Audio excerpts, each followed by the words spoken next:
Bonjour à tous, dans cette vidéo je vais vous parler de la matière médicale d'un traitement homéopathique bien connu qui s'appelle Pulsatilla.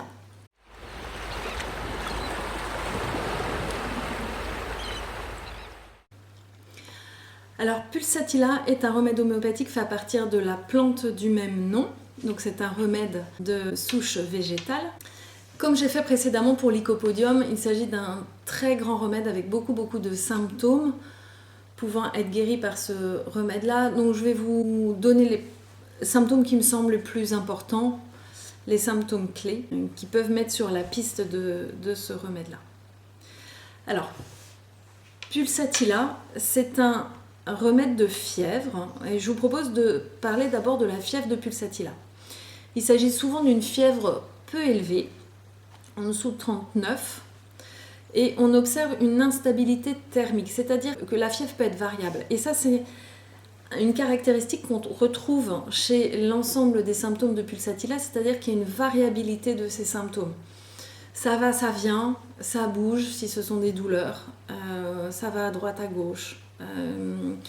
Ce sont des douleurs erratiques. On peut avoir des sensations de froid d'un côté, de chaud de l'autre. Ça bouge beaucoup chez Pulsatilla. C'est variable et inconstant.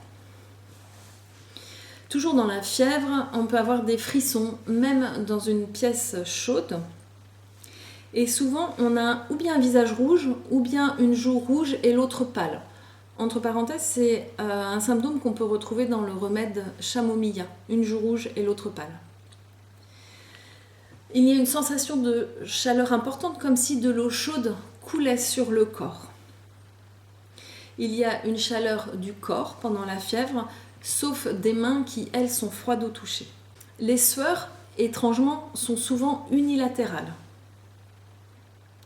La chaleur externe est insupportable. D'une façon générale, même en dehors de la fièvre, Pulsatilla supporte pas bien la chaleur et a besoin d'avoir de l'air. C'est un patient qui va souvent ouvrir les fenêtres. Pendant la fièvre et d'une façon générale, c'est un patient qui n'a pas soif et qui ne peut pas boire bien que les lèvres soient sèches. Et c'est un patient qui va pleurnicher donc quand il est malade, mais également s'il ne l'est pas. Alors je l'ai déjà dit dans une matière médicale précédente, n'oubliez pas que ce sont des symptômes caricaturaux, n'y voyez là aucun jugement face à ces symptômes-là. Si vous dépendez du remède Pulsatilla, il n'y a aucun jugement dans ce qui est dit. La matière médicale présente des facettes des remèdes assez restrictives en fait, qui nous permettent de retenir les symptômes que le remède peut guérir, mais bien entendu, il y a une déclinaison pour chaque symptôme et dans l'intensité et dans la fréquence. Donc quand je dis pleurnicheur, ça peut être un enfant qui gémit en fait quand il a de la fièvre par exemple. Donc c'est un frileux qui recherche l'air. Pulsatilla avec le remède Digitalis est le plus grand remède de symptômes de prostate également. C'est un patient qui va être aggravé par les aliments gras et riches, quelqu'un qui va dire je ne supporte pas le gras, les plats en sauce et le fait de trop manger. C'est un remède qui va être amélioré par le mouvement lent d'une façon générale. Les symptômes vont être améliorés par les applications froides. C'est également un grand remède de rétention veineuse. La circulation se fait mal.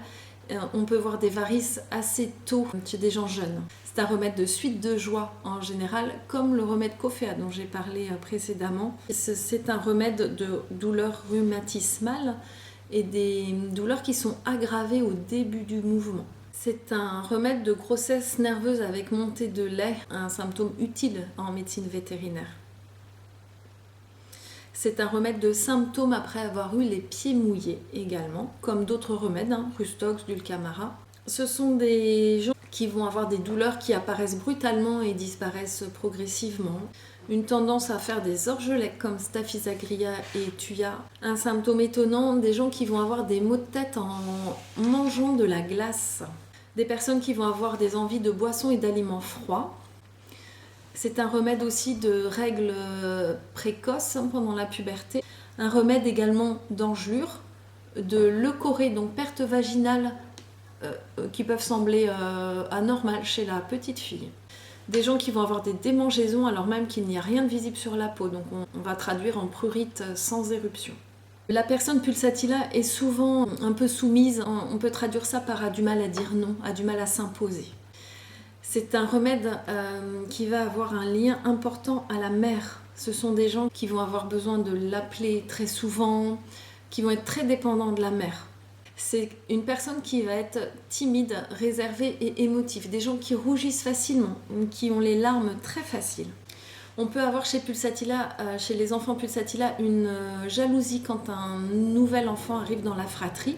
Ça rejoint la recherche de cet amour maternel et l'exclusivité à la mère. Un symptôme très important chez pulsatilla, c'est la sensation d'abandon, d'être abandonné. Ce sont des personnes, des enfants notamment, qui vont avoir un comportement particulièrement, on va dire, enfantin, mais on peut traduire aussi par immature par rapport à leur âge. Et puis, je peux vous parler de pulsatilla dans le cadre de la grossesse et de la maternité. C'est un petit texte rédigé par le docteur Brigitte Jubien. Pulsatilla est encore au stade infantile. C'est une femme qui a du mal à se détacher de sa mère et elle n'est pas prête pour la maternité. Donc à la fois on voit bien la fusion avec la mère et le côté immature dans le sens où elle n'est pas prête. Elle pleure beaucoup pendant la grossesse et elle s'évanouit facilement, un remède très émotif et qui pleure facilement. C'est un remède de troubles psychiques pendant la grossesse. C'est une femme dont l'utérus ne va pas se mettre en travail quand il faudrait. Les contractions peuvent cesser pendant le travail ou s'arrêter alors même que la dilatation du col est complète.